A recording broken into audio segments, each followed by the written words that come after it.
p.m. Eastern Standard Time Saturday. Heavy wet snow expected. Total snow accumulations of 4 to 7 inches expected. Areas affected include northern Bristol, Massachusetts, western Plymouth, Massachusetts, eastern Plymouth, Massachusetts, southern Bristol, Massachusetts, and southern Plymouth, Massachusetts counties. Hazardous winter weather conditions are expected from 1 a.m. to 7 p.m. Eastern Standard Time Saturday. Heaviest snow falls from 4 a.m. through noon Saturday at 1 inch per hour at times. Hazardous travel expected, and the wet snow may result in isolated to scattered power outages.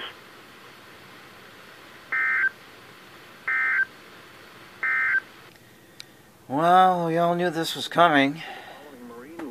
Still, it's gonna suck. Between Cape Cod and 60 AW Yeah. north of 1,000.